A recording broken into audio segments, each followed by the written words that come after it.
Sound. Sound is easy to take for granted in a game, but it plays a critical role in every game experience. I mean, even a simple sound can set the entire mood of a scene. Take, for instance, the sound of a door opening. The mood can be changed so it sounds happy, or sad, or terrifying.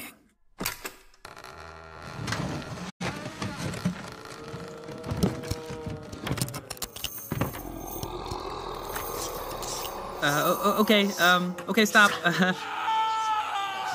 Start the episode, please.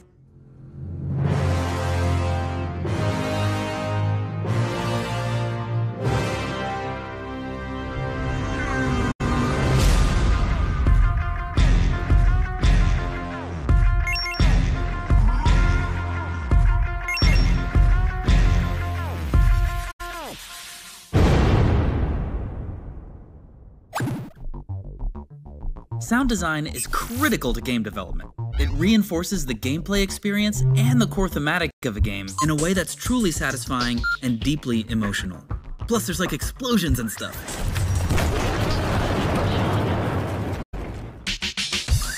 Let's break down the goal of sound design into 3 parts: providing gameplay cues, giving the player feedback, and driving the core emotion of a game.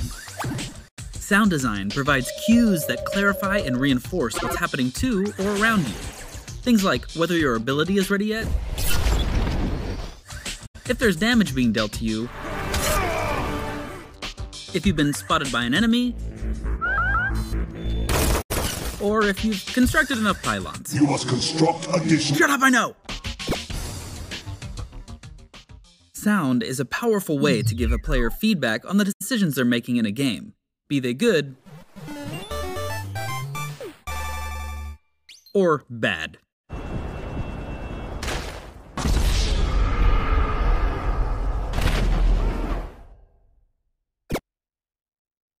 Sound design is a core emotional driver that works to pull you into the experience, like the bleak atmosphere created by the sounds in Papers, Please.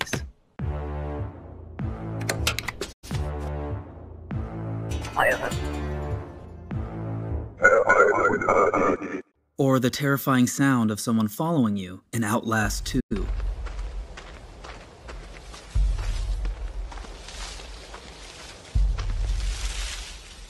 Or the immersive, nuanced sound of a car's engine in Project Cars 2.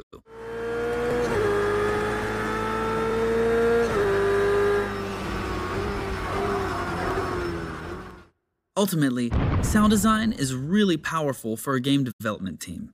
It's just kind of hard to give feedback on. Like, how do I say if I think a whoosh sound needs more whooshiness? Many people find it difficult to talk about sound design. It can be hard to describe parts of a sound without knowing the technical words we use. But honestly, a lot of the time we don't necessarily use words.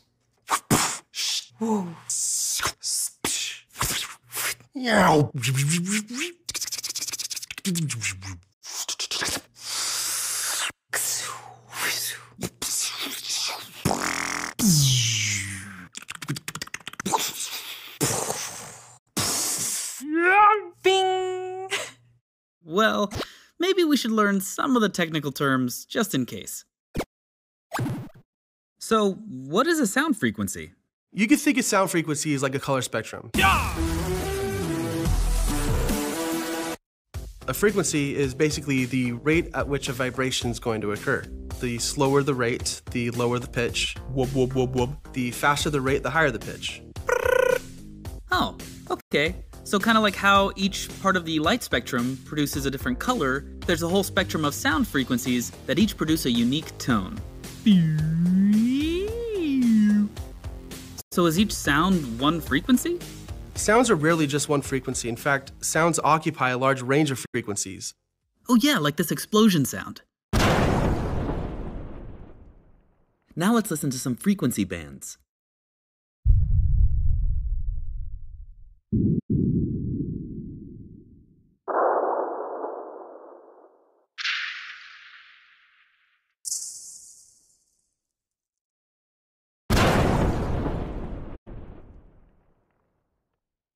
Up next, sound envelopes. So, what is that? You can think of an envelope of sound as the visualization of a sound from beginning to end, or the actual waveform. We like to break a sound into 4 parts: the attack, the decay, the sustain, and the release. ADSR. So what would the attack, sustain, decay, and release be of this punch sound? The attack represents the time it takes to go from silence to max intensity, or volume. The decay is the drop in intensity that happens after the attack peaks, and lasts until the sound reaches the sustain. The sustain is basically how loud the sound is for the majority of its lifetime. Finally, the release is how long it takes for the sound to fade to silence after the sustain. So all sounds have different ADSR breakdowns, and that's called the dynamics of sound. Small tweaks to the dynamics can have a dramatic effect on how sounds feel, or what emotion and context comes through. Let's check out the envelope of the punch we broke down earlier. If we increase the length on the attack of the punch, we get more of a lead up and maybe more of an anticipation to the actual punch. Oh, and we can increase the length of the release and make it sound like it's punching through a brick wall. All right, we learned some terms. Now let's dive into the sound designer's toolbox. Every sound effect has some sort of attenuation. In games, attenuation refers to the reduction in the strength of a signal as you get closer or farther from the source of the sound. Hi there. In some stealth games, this concept is even visualized in the user interface. Some sounds have a very long attenuation, which means you can hear them from very far away, like a gunshot or a roar, while others have a very short attenuation. Oh yeah, like things you'd only hear really close up, like footsteps, or the sound of someone breathing.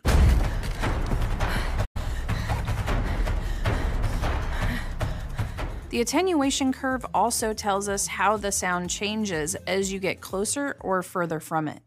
Let's use a gunshot sound as an example.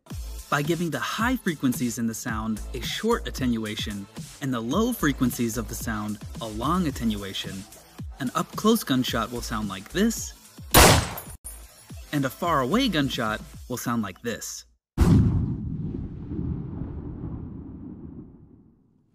One sound effect, multiple attenuations for different frequencies.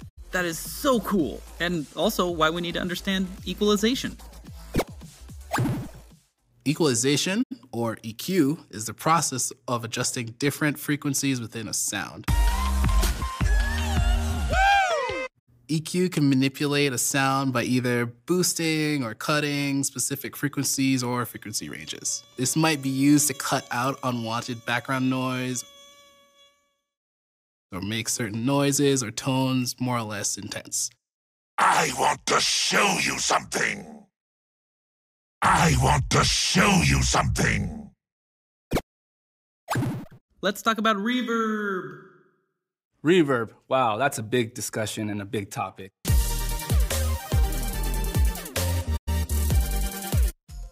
Reverb is created when a sound reflects from a surface or the environment that it's in. There are many different ways you can use reverb. For a sound designer, we use it to either put sounds together, so it would be kind of a gluing mechanism for ourselves, or to sometimes express more of the environment that that sound should be in. Places where you might hear reverb would be in a hallway, in the bathroom, in the elevator. Hey man, what floor? Or maybe even a canyon. Hey, what's up, dude?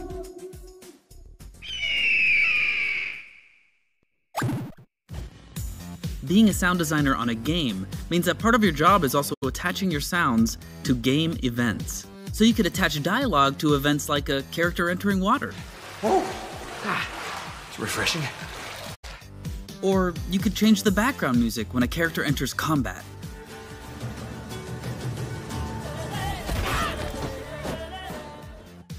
Or you could make a custom sound reaction when a sleeping enemy is suddenly shot into the air by a balloon.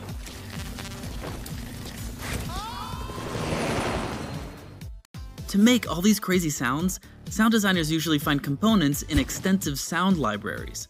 But if they can't find what they need in a sound library, they go to the Foley Room. The Foley Room is a magical place with all sorts of materials and objects where sound designers can create sounds themselves.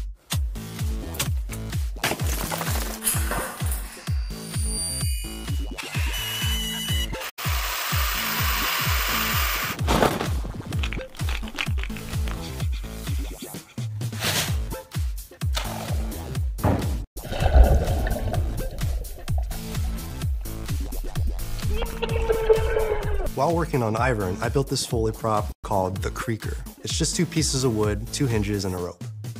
We wanted Ivern's sound to be distinct from Maokai since he's smaller and older, so we thought creaking would be great, especially for his shield ability. We figured creaking would provide tension and anticipation for players to know when the shield is about to break. Animals have more to offer than warm pelts and meat. Alright, let's have a quick look at what we learned. And now, for some advice.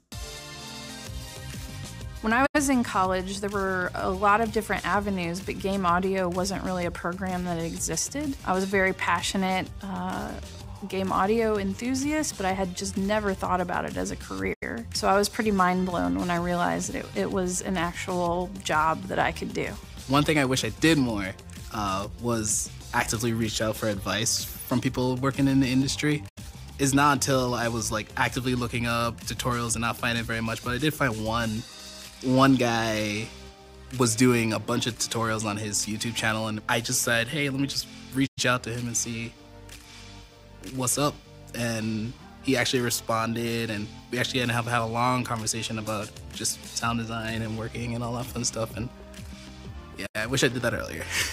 Having an internship and getting into a game studio and working with people around me really allowed me an opportunity to find a mentor that I could learn from and grow. Something that helped me when I first started was just exposing myself to many different type of sound libraries. And not just any sound libraries, just really good sound libraries. Because I think it's important when you first start out in this industry just to know what good sounds like. So go out there and listen to libraries by Boom Libraries. Go out to and listen to the Recordists or Hiss and Roar. Just go out there and figure out what the industry says this is kind of like the standard. There's so many different things out there right now. There's video games and movies and trailers and cinematics. And take something that you find really fun and interesting and strip the sound out of it and put some of your own sounds in it. Record something or make something from your synths and just put it in there and see how it feels. For example, for me, in college, I did a WALL-E scene, and instead of having all robots, it was all cats and dogs. It was just a really interesting and fun process because you have to think about things in a whole different way. And it doesn't matter if it's already sounding cool, like WALL-E sounds great, but you put your own unique twist into it and it can really help you grow and learn new things. Something that I wish I would have known as I was learning to sound design is that it's okay to break rules. Whatever sounds good is going to sound good. Break those rules, discover, find new ways to find how you're going to get those sounds. There's tonality in everything. Stay hungry, stay humble, believe in yourself, learn from your mistakes, and always just try to persevere. All right, good luck out there.